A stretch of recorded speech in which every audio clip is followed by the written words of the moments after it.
E aí, rapaziada do canal Abrangel, tudo bem com vocês? Eu sou o professor Hector e hoje eu vou fazer um vídeo diferente para comemorar 80 anos de Jô Soares. Você é o Pelé? Não, eu sou o Jô Soares. Ah, não é Jô Soares, né? É o Pelé. Então, vamos comemorar e eu vou trazer alguns conceitos que tem a ver um pouco com a geografia, beleza? Então, gira a vinheta!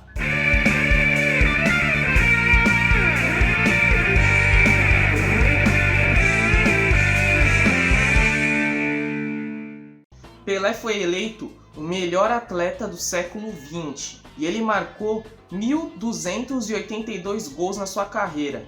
Isso, pela seleção, foram 95 gols. Isso sem contar sua história pelo Santos, né? Que é conhecida por todo o planeta. Edson Arantes do Nascimento nasceu na cidade de Três Corações, no sul de Minas Gerais. Só que ele foi para Bauru com menos de 5 anos. Ele morou no interior paulista até um pouquinho antes de completar 16 anos de idade, que foi quando ele desceu para a Baixada Santista e foi assinar o seu primeiro contrato profissional com o Santos Futebol Clube. E aí, o resto é história, né? Mas aí você pode estar perguntando, mas aí, o canal é de geografia? O que o Pelé tem a ver com a geografia? Meu amigo, geografia envolve muita coisa do nosso planeta. É uma ciência que estuda a Terra e as relações que os homens têm com o nosso planeta. A gente também traz algumas causas sociais e humanas que podem ter essa influência no nosso planeta, certo? Então eu vou trazer alguns conceitos que têm a ver com isso. Em alguns momentos que a história do Pelé e do Santos e da seleção brasileira se envolvem com a geografia. Sem dúvidas, a imagem do Pelé ela é muito importante e influencia muito por todo o planeta. E isso se deve principalmente por sua carreira no futebol, óbvio. Esse tipo de influência a gente pode chamar de soft power, que traduzindo para o português é como se fosse poder suave, que a gente já falou em outro vídeo sobre a mundialização e a influência que a música pop tem. Esse termo foi criado pelo cientista político Joseph Nye, no seu livro Soft Power, Os Meios para o Sucesso na Política Internacional. Nesse livro ele aborda o modo que alguns países usam a explorar a sua cultura, seu esporte, sua música, a modo de influenciar outros países. Assim como é o caso atualmente do K-pop a nível mundial, né? Que trouxe muita influência para a Coreia do Sul e fez com que um país muito pequeno do continente asiático tivesse uma influência mundial, graças à sua influência na música. E com o Brasil não foi diferente, né? Principalmente por causa dos esportes, e sendo a figura principal Pelé. A partir do momento que Pelé e a seleção brasileira ganhou o primeiro título mundial na Suécia em 1958, logo depois na outra Copa em 62 no Chile, foi bicampeão. Em 1970, que talvez seja considerada a melhor seleção da história, o melhor time de futebol da história, tricampeão no México, ganhando de 4-1 da Itália na final.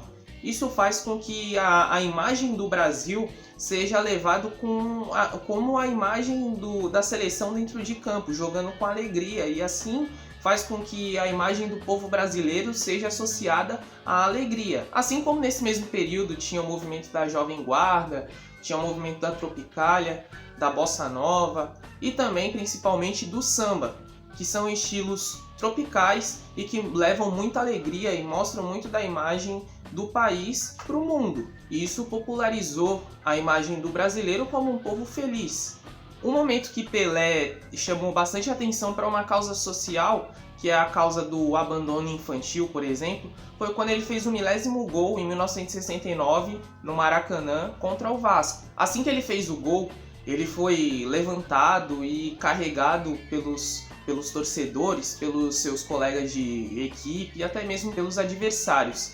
E quando ele foi entrevistado, ele disse que a gente tinha que cuidar das criancinhas, porque as crianças estavam abandonadas e tal. Isso pode ter até um pouco de contradição vindo de uma pessoa que não assumiu a própria filha. Mas nós somos humanos e o Pelé, ele é rei. E rei também é humano. Todos nós estamos propensos a erros, né? O período que Pelé atuou dentro de campo, seja com o Santos, seja com a seleção brasileira, era um período de diversos conflitos geopolíticos mundiais, isso principalmente por conta da Guerra Fria. E o Santos de Pelé teve certa influência quando fez um amistoso em 1962, mais precisamente em dezembro desse ano, contra a União Soviética no estádio do Pacaembu.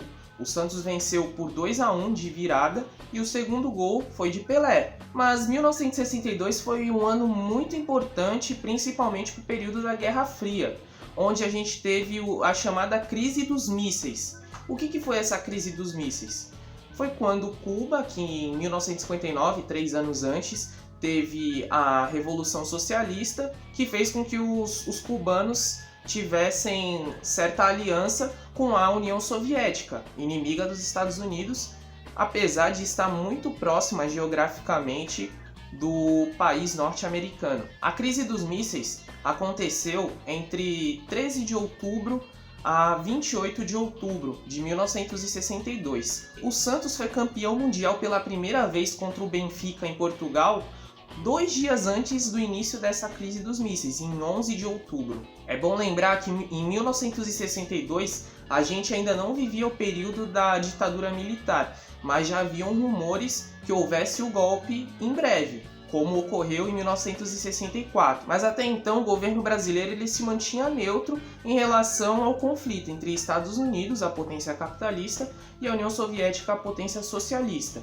Então, este amistoso ele serviu para diminuir os conflitos e mostrar que o Brasil ele estava meio que isento e queria paz entre esse conflito, né? É importante ressaltar que essa vitória do Peixe contra os soviéticos foi muito importante, porque a União Soviética era uma seleção que havia sido campeã da Europa, né, da Eurocopa, em 1960. Então, o Santos ganhou da atual campeã europeia. Em 1963, o Santos foi campeão novamente da Libertadores e campeão mundial contra o Milan. Mas a partir de então, o Santos ele deixou de lado a disputa da Libertadores e, consequentemente, do Campeonato Mundial. O Santos optou por fazer excursões pelo mundo, visto que tinha um time que tinha várias estrelas, sendo a mais reluzente delas, Pelé. Naquele período a gente não tinha patrocínios no futebol igual existe atualmente. Então, o Santos, para pagar as contas do clube, né, e principalmente o salário dessas grandes estrelas do futebol mundial e manter este time, o Santos resolveu fazer excursões, porque isso dava mais dinheiro do que disputar esses campeonatos, que hoje em dia são muito importantes e dão muita grana para os clubes. Então, em 1969, o Santos foi fazer uma excursão na África, que ficou muito famosa e é uma das músicas mais famosas da torcida, que diz que o Santos parou uma guerra. Nessa excursão, no começo de 1969, o Santos jogou em 3 países: na Nigéria, em Moçambique e no Congo. Na Nigéria, jogou em Lagos contra a seleção nigeriana e empatou em 2-2 com 2 gols de Pelé. Depois foi jogar contra a seleção do Congo, aí o Santos cruzou a África e foi jogar em Moçambique contra a seleção da capital do país. Aí o Santos voltou para o Congo e ia disputar uma outra partida, só que o Congo passava por uma guerra civil e o time do Santos precisava se deslocar de Kinshasa para Brazzaville. Para fazer esse trajeto, teve que haver uma conciliação entre os dois lados da guerra civil e eles chegaram a um acordo de um cessar-fogo para que a equipe do Santos fosse transportada com o máximo de segurança possível. E isso aconteceu. Logo depois, o Santos viajou para a Nigéria de novo para disputar um outro amistoso em Benin City, que era uma cidade de uma região que estava tentando a sua própria autonomia, né? Uma região separatista chamada Biafra. E desde 1967 havia uma guerra civil que era chamada de Guerra de Biafra, que durante todo o período dessa guerra, aí, que durou alguns anos, matou mais de 2 milhões de pessoas. O time do Santos foi contratado pelo governo da Nigéria. Isso porque o governo não queria perder a sua principal região, por ser a região mais rica em petróleo, com o maior número de jazidas.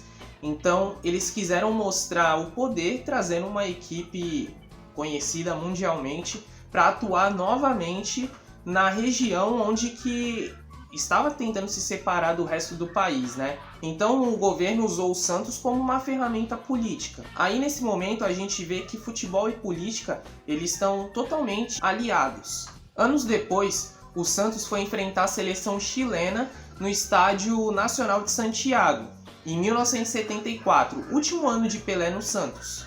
12 anos antes, o Brasil havia sido bicampeão mundial nesse mesmo estádio. Só que existe um contexto por trás dessa partida. Nas eliminatórias em 1973, para a Copa de 1974, o Chile enfrentaria a seleção da União Soviética. O primeiro jogo que ocorreu em Moscou foi 0-0. A seleção da União Soviética era uma forte seleção, só que eles se negaram a jogar contra o Chile no Estádio Nacional de Santiago. E por quê? Eles disseram que jogariam em qualquer lugar do Chile, em qualquer estádio do território chileno, menos no Estádio Nacional de Santiago, porque o ditador Augusto Pinochet usou o Estádio Nacional de Santiago como uma prisão para opositores políticos. Isso fez com que, em alguns períodos, tivesse entre 5 e 10 mil pessoas presas naquele estádio. E fora que foi um cenário de diversas mortes, várias figuras emblemáticas do país foram assassinadas naquele estádio. Por ser um símbolo de opressão da ditadura chilena, a União Soviética se negou a jogar naquele estádio. Eles chegaram a fazer uma solicitação à FIFA para que a seleção chilena mandasse o jogo em outro estádio, em qualquer outro estádio do país. Mas em um período de Guerra Fria, onde a FIFA estava alinhada aos interesses dos Estados Unidos, obviamente que eles não se dobraram à solicitação da União Soviética. Então, os soviéticos não foram disputar a partida. Isso fez com que a seleção chilena se classificasse para a Copa de 74. Para comemorar, Augusto Pinochet fez um convite para que o Santos fosse jogar no Estádio Nacional de Santiago, como uma partida festiva, para comemorar a classificação do Chile para a Copa. Mais uma vez, um regime utilizando a equipe mais famosa do mundo para tentar se promover às custas do Santos. Pelé não jogou nessa partida. Segundo ele não podia jogar porque estava contundido, mas existe uma certa especulação que ele não jogou justamente pelo mesmo motivo que os soviéticos não aceitaram jogar. Mesmo assim, a equipe do Santos foi lá e massacrou o time chileno. Aí você pode estar aí pensando, refletindo, mas o Santos ele estava servindo de ferramenta política para governos autoritários. E por que o Santos fez isso? Bom, justamente por aquele motivo que eu falei mais no início, que o Santos ele resolveu deixar de disputar alguns campeonatos, pois não dava dinheiro e às vezes o Santos era até prejudicado pela arbitragem, e resolveu usar essas excursões para promover a imagem da equipe pelo mundo, não só da equipe, mas como do país também, né? E claro que num período sem patrocínios, você fazer esse tipo de excursão para ganhar um dinheiro e sustentar a equipe era muito viável. Então a gente pode ficar nesse pensamento de ambiguidade, né?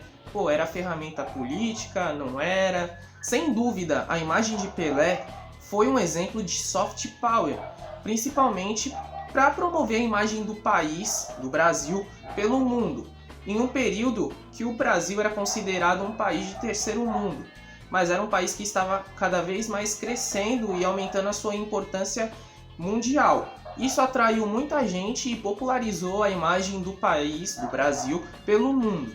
E isso tem uma grande importância para a figura de Edson Arantes do Nascimento, nosso octogenário. Vários países também usam dessa artimanha do soft power por meio dos esportes, como nas Olimpíadas a gente vê que sempre lá no topo tem Estados Unidos e China, as principais potências mundiais atualmente.